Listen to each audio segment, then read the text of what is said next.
Another mid-air scare, a United Boeing plane landing without an external panel.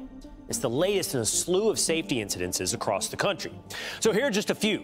Let's review. On January 5th, a panel blew out of the side of an Alaska Airlines flight. Then on March 4th, a United plane was forced to turn around after its engine caught on fire.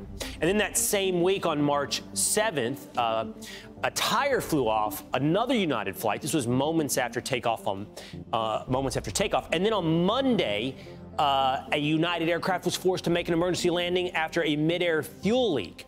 Add to this external panel falling off of another Boeing flight. We ask what's going on and how can we stop this? On January 5, 2024, chaos erupted in an Alaska Airlines flight from Portland to California when the plane's door plug suddenly came off just minutes after takeoff, exposing the plane's interior and terrifying everyone on board. The pilots managed to fly back for an emergency landing, but this marked the beginning of a nightmare for the company that made the plane, Boeing. Boeing's stock has plummeted by a staggering 27% ever since, and passengers filed a $1 billion lawsuit against the company. But what made Boeing's woes even worse? A whistleblower was found dead on the same day he was meant to testify against the company, leading many to think the company was involved somehow.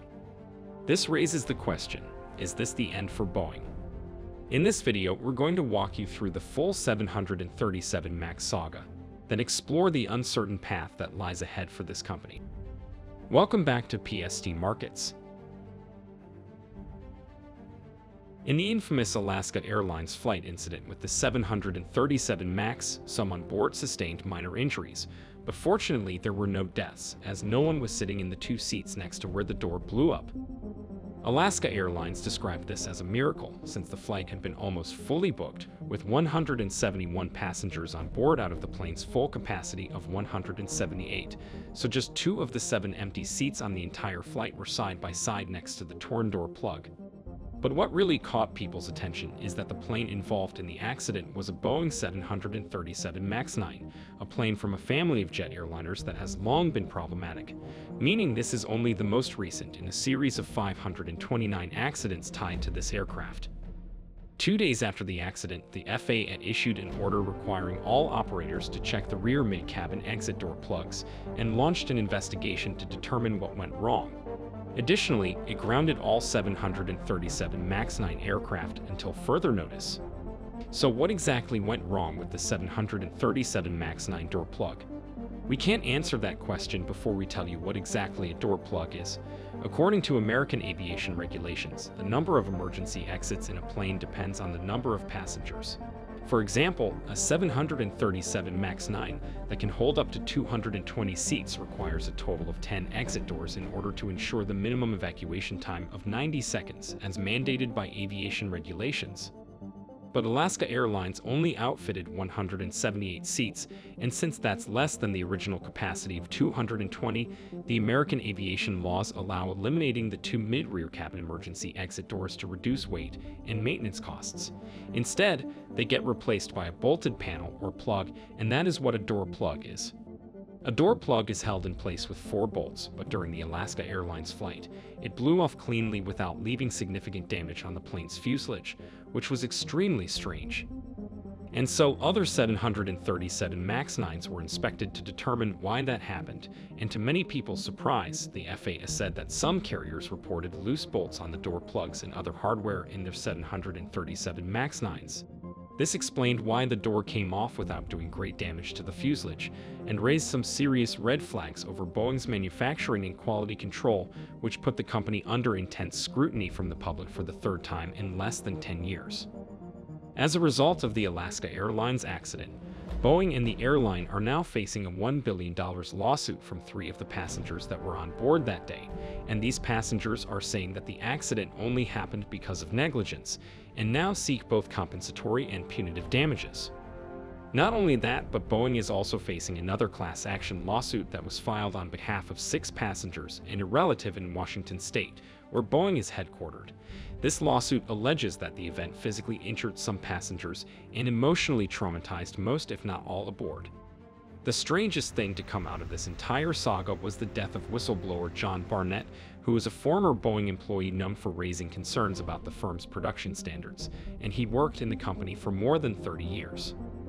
Barnett was found dead from a self-inflicted gunshot wound in his truck, and what makes his death so strange is that he had been testifying and giving evidence against the company in the days before his death, and he was found dead on the same day he was supposed to appear in court to answer more questions, which caused many to be suspicious of the timing of his death. What's even more suspicious is that Barnett apparently told a family friend that he predicted that he would die and that there would be a story that would come out that he killed himself, saying, "If anything happens to me, it's not suicide." This friend, who identifies herself as Jennifer, said that she knows Barnett didn't commit suicide and that he loved his family and friends too much to do so. She strongly believes that somebody didn't like what he had to say and wanted to shut him up without it coming back to anyone. Barnett started going against Boeing in 2019, the same year when he told the BBC that workers had been deliberately fitting substandard parts to aircraft on the production line. But what exactly is the problem with Boeing's manufacturing? Boeing's planes are mostly assembled by real workers, as not everything in manufacturing is automated in the aviation industry, and since these are real people working and not robots, they're bound to make mistakes if the management pushes them or overworks them. Usually, good quality inspections will deal with those mistakes, but according to whistleblower Ed Pearson, Boeing didn't have enough inspectors to check for the mistakes, and the ones it had weren't doing their job properly.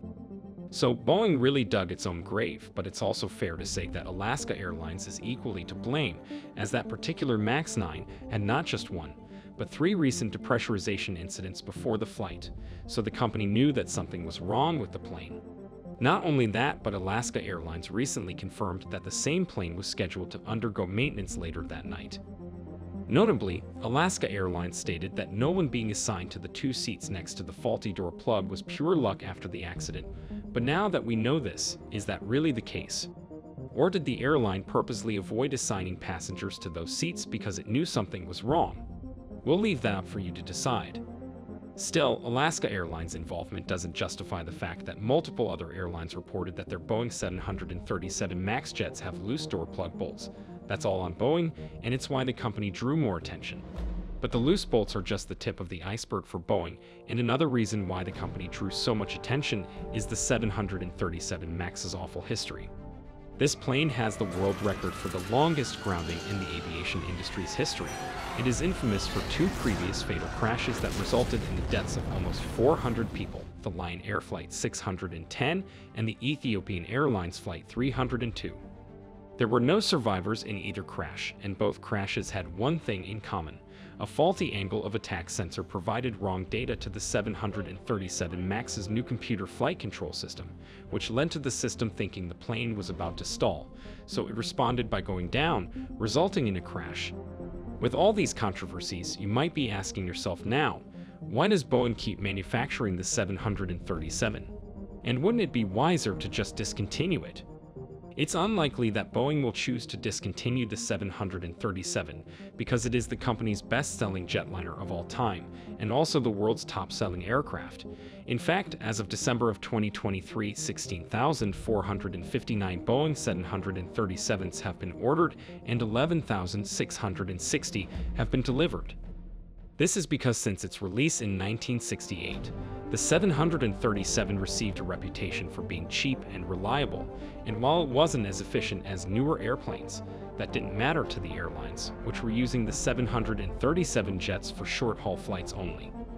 But in the early 2010s, companies like Airbus started creating newer single-aisle planes that could cover longer distances. Additionally, between 2008 and 2013, prices for jet fuel had reached an all-time high, and this made fuel efficiency much more important to airlines. So they started searching for smaller and more efficient planes, and Boeing saw an opportunity for its 737 jets, but the biggest turning point for Boeing was when its biggest customer, American Airlines, announced the largest order in aviation history in 2011. This order included 460 new planes, including 100 planes of Boeing's expected new evolution of the 737 NG family, which were going to be released in 2013 with a new engine that would offer better fuel efficiency. At the time, the planes hadn't even been announced by Boeing, so American Airlines literally forced Boeing to build a new plane with the oldest airframe in its current production, starting the fourth generation of Boeing's popular 737 series. And the reason why Boeing and American Airlines preferred a 737 remodel rather than a completely new modern plane that didn't date back to the 1960s was because this would save a lot more money, as new plane designs need to be approved by the FAA and other aviation regulators around the world, which is a process that could take years and cost millions of dollars. On the other hand, making a new model airplane based on an old, previously approved one was much easier to pull off and less costly, as Boeing would only need to certify the things that changed. So it's no surprise that Boeing ended up rushing the production of these planes, especially when you consider the fact that it desperately wanted to meet demand and avoid losing money and market share to competitors like Airbus. But how do American Airlines and other airlines that buy Boeing planes benefit from this? For starters, they get their ordered planes faster, and there's also the fact that they won't have to wait for their pilots to get certified for flying new planes, because a pilot trained to fly one 737 model was considered to be able to fly all other models in the family. This means that the pilots don't need a separate certification or training for every 737 model, so it's easy to see how the airlines benefited, because in the case of a new plane, airlines would have had to invest time and money into training pilots. Boeing simply couldn't say no to American Airlines, because this would have made it lose its most important client, and this would have been a nightmare for the company's shareholders. And so, a little over a month after American Airlines announced its order, Boeing announced the 737 MAX as the new variant of the old 737 with a 15% increased fuel efficiency that would make it feasible as a transatlantic aircraft. Since the Boeing engineers were now tasked with increasing the efficiency of an airplane with an old design, they ended up swapping the old engines with newer, bigger CFM LEAP-1B engines. And this was a problem because the 737 is quite low to the ground, so they had to move the engine mount forward and up to make it fit without making the landing gear any bigger. This significantly changed the original characteristics of the 737 and put the aircraft in danger of stalling, so Boeing added the computer system we mentioned earlier to make up for the differences. But this system was the cause of two of the biggest accidents in the company's history, as the pilots of these flights didn't know about this system and didn't know how to disengage it, considering that Boeing represented this big change as a simple upgrade to the plane and purposely avoided mentioning it in order to avoid the FAA forcing pilots to train on it, and that was its most fatal mistake. With all of that in mind, is this the end for Boeing? In 2023, Boeing booked orders for nearly 1,500 airplanes valued at $125 billion. But January of 2024 saw some customers canceling, like Air Europa, which canceled an order for one Boeing 787-9, and one or multiple unidentified customers canceled orders for two Boeing 737 MAX airplanes. Boeing did book orders for 3 airplanes valued at $157 million, but after factoring in the 3 cancellations, the company was left with 0 net orders for the month and a negative net order value of $93.6 million. Comparatively, in the same month last year, Boeing booked 55 orders worth $5 billion and 16 net orders valued at $2.9 billion, which shows how the incident affects the company. Still, Boeing delivered 27 airplanes in January, while competitor Airbus delivered 30 airplanes, and this isn't a huge difference in the January delivery numbers, leading many investors to think that Boeing has a shot at recovery and get in to buy the dip. Currently, the bull case for Boeing involves the company getting its act together in the next few months, winning back the FAA's trust, and ramping up production in the second half of the year, which would minimize the delays to customers and show that Boeing is on the right path toward restoring its operations. But with the mistakes piling up and the investigations into the company becoming more intense, there's little reason for confidence that Boeing will be able to recover in the short term. And given everything that happened, airlines in the future might not have the confidence in choosing Boeing over a competitor like Airbus. If Boeing ever recovers, it'll likely be after a very long time, and given this risk, there's no reason for investors to rush in. To conclude, the 737 MAX jets have caused multiple avoidable tragedies, but they serve as the perfect example on how corporate greed endangered so many lives and how the shortcuts that some companies make to reduce costs can lead to disaster for the company, the investors, and the customers.